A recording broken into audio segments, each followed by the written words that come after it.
வணக்கம் மக்களே! இன்னைக்கு நம்மளோட யூடியூப் சேனல்ல சேப்பங்கிழங்க வச்சு ஒரு சூப்பரான வடை ரெசிபி.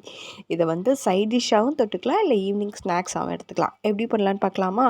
ஒரு பவுல்ல பொடிசா கட் பண்ண வெங்காயம், கருவேப்பிலை, 4லேருந்து 5 பல் பூண்டை வந்து நல்லா இடித்து சேர்த்துருக்கேன். அதுக்கப்புறம் வந்து ஒரே ஒரு பச்சை மிளகாய் வந்து நல்லா பொடிசா கட் பண்ணி அதையும் வந்து நான் இதில் வந்து சேர்த்துக்கிறேன். 3லேருந்து 4 டேபிள் ஸ்பூன் அளவுக்கு கார்ன்ஃப்ளவர் மாவு சேர்த்துக்கோங்க. இது வந்து அந்த சேப்பங்கிழங்கோட அந்த கொழப்பு தன்மையை வந்து ஈக்குவலைஸ் பண்ணும். அதுக்காக தான் வந்து கார்ன்ஃப்ளவர் மாவு வந்து சேர்த்துக்கிறோம். 2 டேபிள் ஸ்பூன் அரிசி மாவு, அப்புறம் தேவையான அளவு உப்பு போட்டு வேக வச்சு மேஷ் பண்ணி வச்சுருக்கிற சேப்பங்கிழையும் போட்டு நல்லா மிக்ஸ் பண்ணி எடுத்துக்கணும். இதில் வந்து 5லேருந்து 6 டேபிள் ஸ்பூன் அளவுக்கு பஜ்ஜி மாவு, எந்த பஜ்ஜி மாவு வேணாலும் யூஸ் பண்ணிக்கலாம்.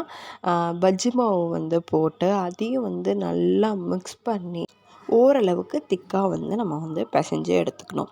இது வந்து லைட்டாக கையில் ஒட்டணுமே தவிர ரொம்ப வந்து கையில் ஒட்டக்கூடாது. அந்தளவுக்கு நம்ம வந்து பஜ்ஜி மாவை சேர்த்து நம்ம வந்து மிக்ஸ் பண்ணிக்கலாம். பஜ்ஜி மாவு வந்து கூட குறைச்ச வந்து நீங்கள் சேர்த்துக்கலாம். அதுக்கப்புறம் சூடான எண்ணெயில் உளுத்தம் வடை போடுவோம்ல, அதே மாதிரியே நம்ம போட்டு எடுத்தோம்னா சூப்பரான சேப்பங்கிழங்கு வடை வந்து ரெடி ஆகிடும். இதை வந்து வடை மாதிரியும் போட்டு எடுக்கலாம், அப்படி இல்லாட்டி குட்டி குட்டியாக போண்டா மாதிரியும் வந்து போட்டு எடுக்கலாம். உங்களுக்கு எது ஈஸியாக இருக்கோ அதை வந்து நீங்கள் வந்து போட்டு எடுத்துக்கலாம். இது வந்து கொஞ்சம் ஹோல் போட்டால் தான் வந்து உள்ளே வந்து நல்லா வேகும். அதனால தான் வந்து இது உளுத்தம் வடை மாதிரி நம்ம வந்து போட்டு எடுக்கணும். குட்டி குட்டியாக கிள்ளி போடும்போது உள்ளே நல்லா வெந்தும் இருக்கும், அவங்களுக்கு வந்து கிறிஸ்பாகவும் இருக்கும் மேலே. 6 நாளும் இது வந்து டேஸ்ட் வந்து மாறவே மாறாது, அவ்வளோ சூப்பராக இருக்கும். கண்டிப்பாக இதை வந்து செஞ்சு பார்த்துட்டு எப்படி இருக்குன்னு கமெண்ட் பண்ணுங்கள்.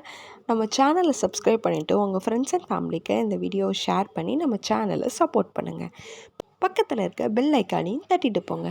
சேப்பங்கிழங்குல ஏகப்பட்ட பெனிஃபிட்ஸ் இருக்குது. அதை பற்றின ஷார்ட்ஸ் வந்து நம்மளோட யூடியூப் சேனலில் நான் நேற்று அப்லோட் பண்ணியிருக்கேன். அதோட லிங்க் வேணும்னா நான் டிஸ்கிரிப்ஷனில் கொடுக்குறேன். மறக்காமல் நம்ம யூடியூப் சேனலில் சப்ஸ்கிரைப் பண்ணிவிட்டு செக் அவுட் பண்ணி பாருங்கள். பாய்.